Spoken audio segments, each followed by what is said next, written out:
Hello everybody. Hey guys, welcome to today on Princess Anu-TV. And today guys, we're going to be doing a Q&A session. That's because from yesterday's video, I said that a lot of persons were asking some questions, and also there must have been some questions in your minds that you've been waiting for the perfect time to ask. And I'm going to be telling you guys also what happens if you... Hi Aminu, welcome. Mohammed Farouk, welcome. Welcome guys. Wamzer is here. Welcome to today's live stream. Obo Wisdom, welcome. See guys, I really appreciate your presence. Sadis Muhammad, welcome. I know you guys will come so early. Amaya is here. Welcome. Thank you so much. Thank you so much for being here. Okay guys, in case you're wondering, we always have live streams by 5 p.m. every single day, and we've been trying to do it as much as possible consistently so that we can clear up some things. Thank you so much, I appreciate. And so today guys, we are going to be doing a Q&A. So if you're new here, this is Princess Anu-TV. We talk about aviation, motivation and adventure. And if you've not subscribed, do me a favor, click on the subscribe button, click on the bell so that you do not miss anything, because you don't want to miss anything. Trust me, you don't want to miss anything. So I'm going to be starting by telling you guys what happens if you come late in flight school or if you miss classes. Two different things we're going to be talking about, but if you have any questions during the course of this video, do me a favor, leave them in the comment section. Hi, I believe, welcome on board. I'm going to be obviously treating them. And we had a lot of questions concerning jobs, salaries, what else? We had a lot of questions yesterday and I could not answer all. So in case I didn't touch your question, do me a favor, still leave them here so that I can answer them today. Welcome guys, I can see more persons are joining. Get welcome. Nice having you here today. Okay guys, let's go straight. What happens if I brought the cake on the live stream day for yesterday and you were not here? Anyways, just take it in the spirit, you understand? Just take it in the spirit. FNG Tampico, welcome. First time seeing this name. I've seen Tampico, but I've not seen the FMG. Anyways, what happens when you miss a class? Now, classes in flight school start. Now, I'm not talking about flight line. Let's talk about the ground school first. Classes in ground school actually starts by 8 a.m. And at least you should be in class at least 15 minutes to the time. Oh, I get it. Thank you, Aminu, I get it. Oh, Aminu Sani, Aminu, the booing boy. Okay, so like I was saying guys, you ate a left. Carry root. Don't worry, I'll send you a share very soon. I'm going to be sending your share to you. Okay guys, come on, let's get serious. So classes basically starts around 8 a.m. and you should be at least 15 minutes before the time in class. And so what happens if you miss classes? If you come 15 minutes early, you're safe, because obviously you will definitely be there before the instructors. But if you come later than that, the instructor would have gotten to the class, and if the instructor is lenient, like some ground school instructors are actually lenient, they don't take all those late coming so seriously. Their own is that pass. If you don't pass, that's your business. That's when you will now know that, okay, you're supposed to be taking their course seriously. So basically, what am I always saying basically? Anyways, if you come late, if the instructor is lenient enough, he's going to allow you enter. If he's not lenient enough, they're going to send you back and you're going to be standing outside for the next 1 hour or 2 hours. Now, there are some instructors that are very, very strict, like very, very strict. You don't come late to their class. I can remember our navigation instructor is very strict. In fact, you don't come late, because the man is always there on time, and so you don't come late. And if you consistently keep coming late to class, they can file a query for you. I really don't know how that goes because I did not find a query from me before, but so I really don't know. Okay, no, there was a time my room got burnt, so they found me a query. Anyways, that story for another day. But concerning class, coming to class and all that, they do not like, they will file you a query if you keep coming late. And if it extends and it continues, you might likely be suspended or sent home, or you might likely be recursed. Now let me tell you what they mean by recurse.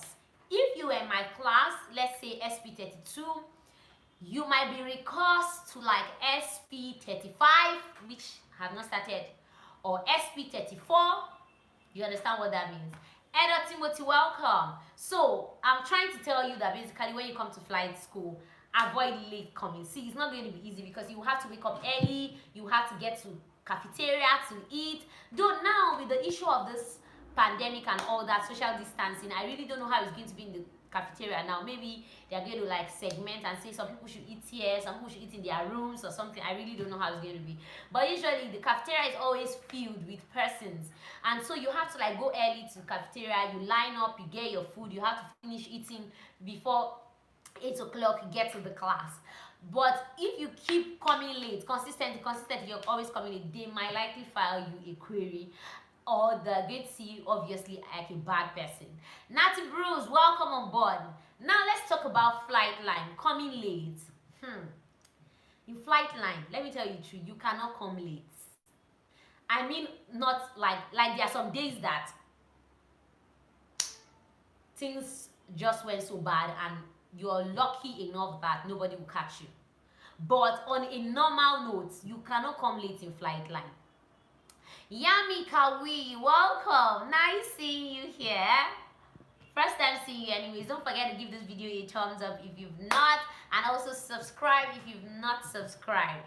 So guys, I was saying that flight line, you don't come late in flight line. In fact, flight line resumption time is 7 o'clock, but personally I usually get to flight line, I try to get there like 7:45. Maybe sometimes I pack my food, sometimes I try to get there like 10 minutes before 7, because if you get to flight line late, you're going to be grounded. And we talked about grounding yesterday and day before yesterday. See, you don't want to be grounded. The moment you're grounded, every single thing changes. I mean, you lose time. You can be grounded, especially if it's on a Monday morning. If you're grounded on a Monday morning, you might likely resume back on the next week Monday, which is going to be bad for you. And when I say it's going to be bad for you, I'm talking about the fact that you might not fly, like they might not release you from your grounding till that week is gone. So flight line, like, they are usually very, very serious with the whole thing, and I think it also helps because if you come early, you have the opportunity, especially if your instructor is around and all that.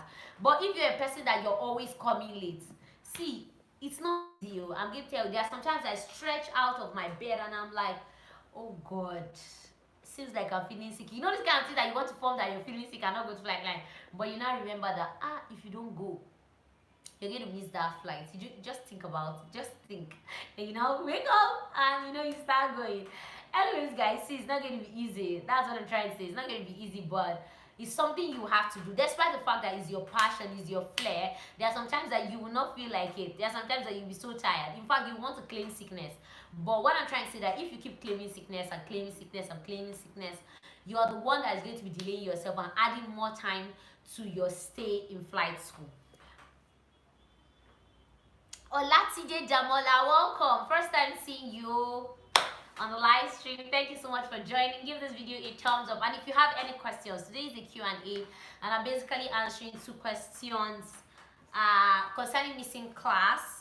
I have some others here anyway. So concerning missing class, and thank you Sahi, concerning missing class and coming late. So I think the moment you start, I'm trying to check for other questions that has been asked so that I just quickly touch them all at once. But if you have any question, just let me know. So guys, concerning missing class, you don't want to do that, because though it depends on you. If you're a fast learner, you might grab from your colleagues and all that. But if you're a person that looks at the instructor eyeball to eyeball while they're teaching you, I think it would be best that you do not miss class at all, because ground school can be lenient, but I tell you, flight line will not be lenient. And you know, the worst thing that can happen to you is for you to be recursed or for you to be suspended. Seriously, because they're not going to care. If you are recursed, when booking food in NCAT, do you book a day food before? Yeah, actually, we book a day before. For instance, let me use your vlog was super 25 minutes. Thank you so much. I appreciate it, guys. If you've not watched the video, go watch it, guys. 25th birthday. Anyways, what happens is that like today is, what's today? Today is Saturday. So we come on Saturday and we book what we're going to eat on Sunday. So you have every single thing already booked for your Sunday meal, so that when they are checking it out, they're going to check it. So you have like option of like most of the time 3 options per meal. Like breakfast, you have 3 options, lunch 3 options, dinner 3 options. Then you pick from this, any of them. You just pick your choice, whatever it may be, and you know, you get your food the next day. Like that's the food you book for the next day. So you don't book on that day, because the people that the catering department, they will have to plan for their, you know, their meals and all that. Natty Bruce, what will your fate be when you crush a plane while landing and you're in a, you cannot even crash a plane while landing when you're with your instructor. Your instructor will not allow you get to that point. The instructor cannot allow you get to that point. And it's fear that causes some of these things. Imagine, that's what I'm always saying on this channel, guys. Don't put that in your mind. See, you are going to do exceptionally well. Sometimes you might feel, okay, let me use an instance. When I started flying the DA-42, the first time that I flew it, I actually did an admin flight. And I felt, wow, the aircraft was nice. But the time I was flying it as a student pilot, like flying it for training purposes, solely training purposes, it looked as if everything was hard. In fact, let me explain how the whole thing. My coursemate, I don't know, you've seen Slim Pilot, he has come here before, because we were both paired to the same instructor. So what we were doing, I had to be acting and say, wait, where am I putting my leg?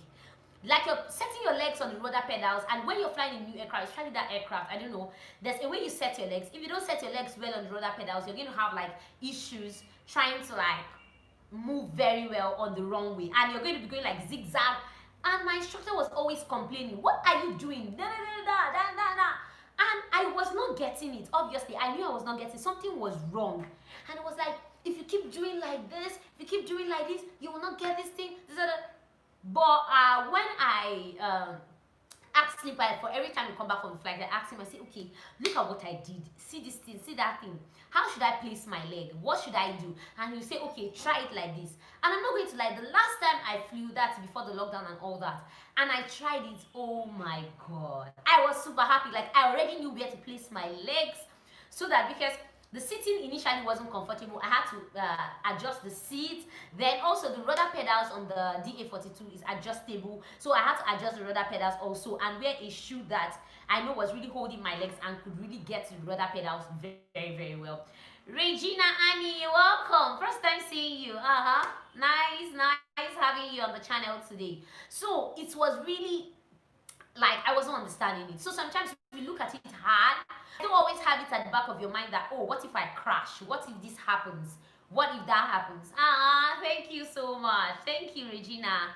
So please, guys, don't be thinking about crashing. You cannot crash. You're with an instructor. The person is. It's just like, let me give you an example. Now we are all talking about ABCD. Did you know how to talk about ABCD? Carry root. Fear is dangerous. A friend of mine got in and forgot everything.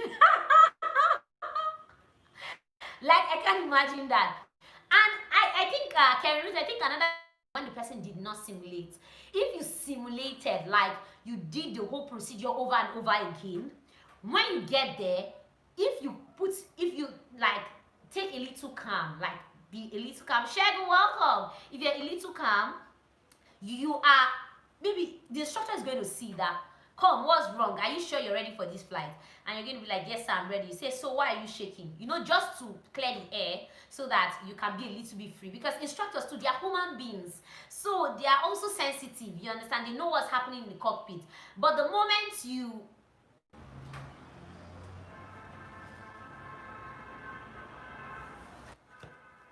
Okay, Mohammed Farouk, is there a deadline to collect your food in the cafeteria? Yes, there's a deadline to collect your food in the cafeteria, and the deadline is basically, and you must collect your ticket. So if you don't collect your ticket, or your food at that time, you've lost it, like you've missed it. But the thing is that they give some little exceptions for flying students, because when we are in flight line, and you know it's not regulated, because I can be flying at lunchtime, I can be flying at dinner time, I can be flying at breakfast time. So all you have to do is just to tell the management, like, okay, this group of persons will be flying at so time, and they understand. So even if you're flying, you still your food is still going to be kept for you. That's some of the privileges that we have as student pilots, because we don't follow the normal calendar. It's not like we are going to class, everybody sit down in class, then immediately after class is done, you go to cafeteria. No, sometimes when some people are eating, some persons are flying. And also another thing is, Mayowa, thank you so much. Another thing also is that you can also tell your friend to collect your food for you. So instead of them generalizing it and saying, oh, I'll avoid stories, because sometimes you say, can you help me keep my food, and you come back and tana, they now tell you something like, oh, we are sorry, oh, they didn't come on time, they didn't tell us, blah blah blah blah blah. Well, anyways, they have to provide the meal. So every time you get milk every morning, you get coffee every morning. Don't worry, when you come, you're going to see all that. And they update the timetable. So there are foods that are friendly, there are foods that are universal. So it's not like you're going to be seeing Hausa food. It's not like you're going to see Yoruba food. It's not like you're going to see Igbo food. Everything is just like general. You're going to like it. You're going to love it. So guys, I'm happy you guys are asking your pressing questions. You want to know like inside of what is a flight school. And it's good because when you come, you know what to expect. You understand? Like personally, when I came for my evaluation exams, they told us to come with money for accommodation, and they didn't tell us to come with money for feeding. I think they also told us to come with money for feeding. At my own time, they've not done it for any other set before, so that you don't think they didn't do it to any other persons, because I asked other persons if they had that opportunity. I heard they did not have that opportunity, so that you don't think that is a norm. So what I did then, okay, when we paid for accommodation, when I came for my own evaluation exams, we paid for accommodation, then I also paid for feeding. So we were eating also like regular students in the cafeteria. So we book our food. In fact, no, in our own time we didn't have to book, because it's like you paid for any meal at home. So we just come and say, okay, we want to eat. They tell us what's available, and we tell them, oh, we want to eat this, we want to eat that, and all that. So I don't really know whether it's a constant thing they usually do, but I got to enjoy that. That student pilots used to eat chicken. Yes! For goodness sake, your health is important. They give you chicken, they give you beef, they give you milk. It's all, there are days, I think we have like how many days in a week we eat chicken? We have three days in a week that we eat chicken. So I'm not really going to, because you know I've stayed in flight school for like 3 years, so I kind of like have some of the timetables in my head. But the thing is that they change the timetable once in a while. So if I tell you now that maybe on Monday we eat, it depends on also what you book. But for every day, no matter what you book, you still have the beef or the chicken, and all those things are constant. It's just the meal that differs. So if they say there's chicken in today, there's definitely chicken for everybody, notwithstanding the kind of meal you booked. Sahi, after doing CPL in South Africa, can we apply to airlines which are in South Africa? See, let me even tell you something about South Africa. I have friends that I've been communicating with, sometimes just chatting with, and I got to discover that there is a lot of opportunities, guys, in South Africa, and their aviation system is really doing well, at least to a large extent. They are really doing well. They have a lot of flight schools, they have a lot of aircrafts. The aircraft is also cheap to buy and all that. They have a lot of people doing general aviation stuff. They do type ratings, instructors ratings there. So it's a good place to start. So if you're currently in South Africa, I think you should harness all the opportunities you can get there, because you cannot get most of those opportunities maybe by coming to your own country. Like in Nigeria currently, they don't do instructors rating. In South Africa, they do instructors rating. So you see, there are some things you cannot get in your own home country that you can actually get in any other place. Yeah, even for Indians, like Nigerians will also travel to South Africa to do instructors rating. They go to US to do instructors rating. They go to Dubai to do instructors rating. It depends. So even as an Indian, whatever, like no matter where you come from, it's about, they want to see a license, like a license. That's what they want to see. That's what makes us who we are. Basically, that's what's going to say. This person is a pilot, or this person is a student pilot, or this person is about to like further in his or her training. So that's the main universal. It's like saying a passport. That's the menu. So you can apply anywhere in the world. The only thing is that sometimes I hear that when you're looking for jobs, some places they will ask for IASA, like the European side, they always ask for IASA. Some places they ask for FAA only. Some places are general. So far you have, sorry guys, so far you have an ICAO license, you're good to go. So, and you know, here in Nigeria, they actually give us ICAO license. I think in India too, they give ICAO license, and most of places they give ICAO license, but some places you do IASA and you do FAA. Please, is there a right note for all these giving to someone when you come into school? Let me think. I've actually heard of South Africa. I've heard of US.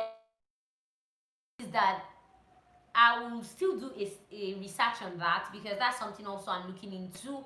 But I think places like Canada are for the school that suits you. That's the main thing. You have to look for the school that you have places that you can do it cheap, like someone has, like you can do an instructor's rating for about 1.5. You can do an instructor's rating for about 3 million. But you know, some organizations also want you to do your instructor's rating in some particular schools that they feel can train you best.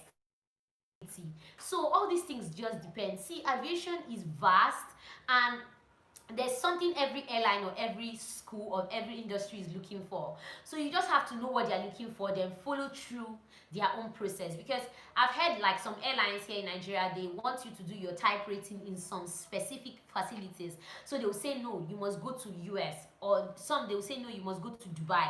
Some they will say no, you must go to France. You know, they have specific facilities that they've partnered with, that they feel that are able to train these students very, very well. So if you go to any other place, they feel that it's not counted. If you do your type rating any other place, they feel it's not counted. Even if you come back, they're like, no, you have to go and do it again. We are not sure about what you did. So the thing is, it's just to know what that your company wants, or the company you're about applying to wants. It's better to know what they want. It's better to know what the school wants, so that you don't spend money, go do it, and they tell you to, sorry, we don't accept this particular facility, we need you to go. And in fact, this thing I'm telling you now, I didn't know it before. I was talking to one of my senior colleagues, and he was telling me about it, that every airline actually has its own facility that they would like, that they send their persons for type rating. So if you're going for type rating and you want to work with that airline, you have to go to that particular facility. If you don't go to that particular facility, they may not accept you. And I've also read online, I don't know how true it is, anyways, like I said, I read online, so I didn't talk to anybody one-on-one concerning this other thing I want to tell you. I've also read that there are some airlines that you don't go do type rating by yourself. If you go and do type rating and you come back, you're on your own. Like, they feel it's a prestige for them to train you, for them to be the one to like send you for type rating. So you see, the whole thing is dicey. What is good for this one feel is bad for them. Some persons will say no, follow this way. Some persons will say follow. It's just for you to know what that particular place wants, what that particular facility wants. It's going to help you so much. Trust me, it's going to help you so much, guys. And oh god, hope I'm not talking too much today. I'm just like sharing some of the things I know with you guys, and some of the we like say in-depth stuff so that you can also have an idea. So hope I'm not missing any other question. Is there a flight school in Nigeria that offers type rating? There's, except all those minor type ratings that I talked about. When I talk about minor, I'm saying TB9, TB20, B58, DA42, DA40. Those aircrafts that we have in Nigeria that people are flying, those are the only ones that you can do type rating on currently in Nigeria. Though, like we heard on the news, NCAT says they have ordered for Boeing 737, Boeing 737 on what we don't have yet, so we still have to all go out to like do our type rating. So for now, for the big jets, there's no school in Nigeria that actually does it. But when you talk about the smaller aircraft, the Cessnas, the DA42, the DA40, the TB9, the TB20, those ones, they actually do them in Nigeria. And I think there's also a type rating they do in Nigeria. I just remembered, I heard they do the Donia 228. Look me on my neck. But anyways, guys, I'm going to find out. I'm really going to find out about that. But I don't know. What's network doing to us? So guys, I hope I'm answering and touching all your questions. If you still have any left, let me know before this network takes us away. Sorry guys, seems like you guys are typing, but I can't get the messages because of the fluctuation in the network. So maybe we are just going to end the live stream now so that we don't miss any important thing. We'll continue tomorrow. So guys, I'll see you tomorrow. Thank you so much for joining me. Thank you for being here. Thank you for showing up. Like, I want to give the full hand now. Not okay, you see what I'm saying? I knew that you guys were typing, but I could not like